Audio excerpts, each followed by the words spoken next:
the topic B4 Carbohydrates, and they have a general formula that you'll need to remember. There's a certain amount of carbons, and then we've got a set ratio of waters, hence the name carbohydrate. Lots of OH groups in them, so they're going to be very soluble in water. They are used as an energy source and can also be a way of storing energy. They're a precursor to other substances, and in plants they are an important structural component, something like cellulose.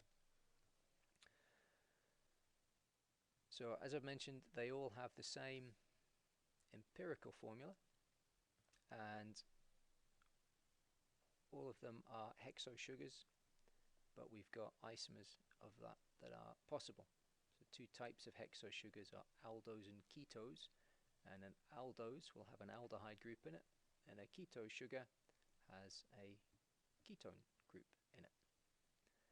And these open chain forms can close up to form, more commonly what we see are these rings. So you can see here open chain form closing up to give us these cyclical sugars. Two forms of glucose there. So this is happening in water, just an aqueous solution. And we can represent these.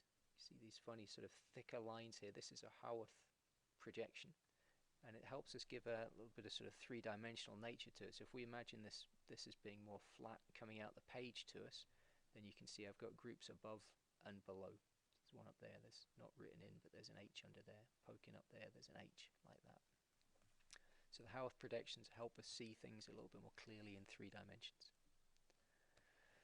Now this isn't required anymore at IB, I believe, but depending on where that OH group is on the first carbon on C1, whether it's pointing down or whether it's pointing up, we can define 2 forms of glucose as alpha or beta. So if you come across that in your reading, that's what it's referring to, whether that OH is up or down on the first carbon.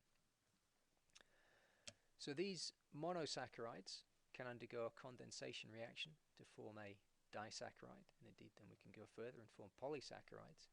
We're ending up with a glycosidic link, and it's a condensation. You can see their waters coming out. There's our glycosidic link in there. If we do that a few more times, we can make a polysaccharide, example of which would be starch, which is a way we can store glucose in plants. And we talk here maybe about 1,4 linkages, because it's between the first 1, 2, 3, 4, 1, 2, 3, 4. So it's 1,4 because it's going between the first and fourth carbons on those rings, as opposed to some branches which we might see over here, which is a 1,6 linkage. And those forms of starch, amylose and amylopectin, again you can just see the differences because we've just got this very straightforward 1,4 in amylose, but with the branching we've got a slightly more complicated structure there in amylopectin.